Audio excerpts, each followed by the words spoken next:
আসসালামু আলাইকুম। সকলরে অসংখ্য ধন্যবাদ দিলাম গিয়া। আজকে করমু আলু চাটনি, পেঁয়াজ কাটিয়া রাখছি আর আলুগুলা বয়েল করিয়া তৈছি আর শুকনা মরিচরে বাইজিয়া তৈছি আর টমেটোরে পুড়িয়া একটা চাটনি বানাইছিলাম, অনেক মজার।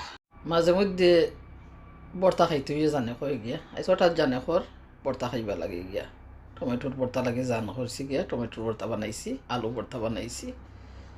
এখন একটা তরকারি রানমু আদা লেবু দিয়া, ফাইবিয়া মাছ দিয়া। তো পেঁয়াজ খাইটিয়া রাখছি, আজকে আমার বয়ল করা পেঁয়াজ নাই গিয়া, তাই পেঁয়াজ খাইটিয়া তৈছি, আদা লেবুরেও খাইটিয়া তৈছি আর ফাইবিয়াগুলারে বানাইয়া লবণ দি বালা করে ভিজাইয়া রাখছি গিয়া। আর মশলা লইয়া রাখছিলাম টি স্পুনে 1 চামচ হলদির গুঁড়া, আধা চামচ মরচর গুঁড়া, আধা চামচ খারি পাউডার আর দিলাম 1 চামচ রসুন। রসুনগুলারে চেঁচিয়া রাখছি, 5টা রসুনের কুয়া গিয়া চেঁচিয়া তৈছি। আর বাইসলাম হান্ডি বোয়া পরে দিছি 3 চামচ সানফ্লাওয়ার তেল। এখন রসুন ব্রাউন হয়ে যাব, তারপরে খাটিয়া রাখা পেঁয়াজ এড করবো। আশা করি বাই বই নকল তোমাদের কাছে বালা লাগবো। যদি বালা লাগে তে দেখবাই, আর যদি বালা লাগে তে লাইক দিবা। ধন্যবাদ দিলাম পাইয়ারে গিয়া ভিডিও শেয়ার করার লাগি, আর একজন বইনেও শেয়ার করুন, অসংখ্য ধন্যবাদ গিয়া। পেঁয়াজ দেওয়া পরে রসুন ব্রাউন হয়ে গেল, তো দিলাম পেঁয়াজ।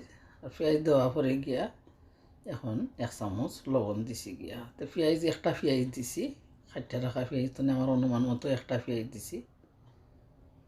এখন আমি লবণ দেওয়া পরে কিছু সময় লাড়িয়া আরবারও ঢাকনা দিয়া গড়িয়া রাখি দিমু, কারণ বয়েল করা পেঁয়াজ না তো অনেক সময় লাগবো, পেঁয়াজটা আমার খসানি হইব।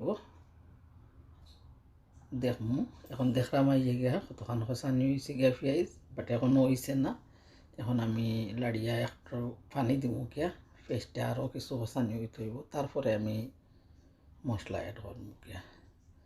বাই বই নকল খাইছুন নি আদা লেবু দিয়া ফাইবিয়া মাছ দিয়া, আসলে অনেক মজা হইয়ে গিয়া।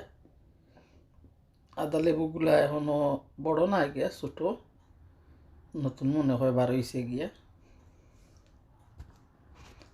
এখন পানি দিলাইছি, পানি দেওয়া পরে আবারও গড়িয়া রাখছি। এখন দেখলাম ইয়া গিয়া, এখন লাগের পেস্টটা কিছু খসানি হয়ে গেছে গিয়া, তখন আমি মশলা অ্যাড করে দেবো গিয়া। যদি বালা লাগে আপনারা গেছে তে আপনারাও দেখবা, ওগুলো রাইন দেখাইবা গিয়া। আলু ভর্তা টমেটোর ভর্তা তো সকলেও বানাই, আলু ভর্তা তো আর কিছু লাগছে না গিয়া। আলুগুলা পয়লা একটা হান্ডির মাঝে বয়েল করছি, পরে বয়েল হওয়া পরে মাইক্রো দিয়া কিছু পানি টানাইছি, পানি টানছে বেশি সিজাইছিলাম না পয়লা বয়েলের সময়। আর খাইটা রাখছিলাম পেঁয়াজ দিছি, লবণ, কাঁচামরিচ, বাখর পাতা, তারপরে আলুগুলা এড করেছি। এখন আমার মশলাটাও কষানি হয়ে গেছে বালা করিয়া। এখন আমি আদা লেবু এড করে দিব গিয়া। আদা লেবু এড করার পরেও কিছু লাড়িয়া আবারও গড়িয়া রাখি দিব, আদা লেবু তো হিস্ত হইব গিয়া।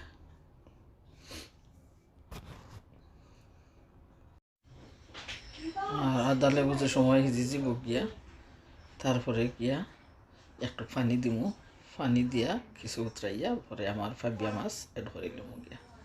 দেখবা আপনারা গিয়া, যদি বালা লাগে তে আপনারা রাইন দেখাইবা।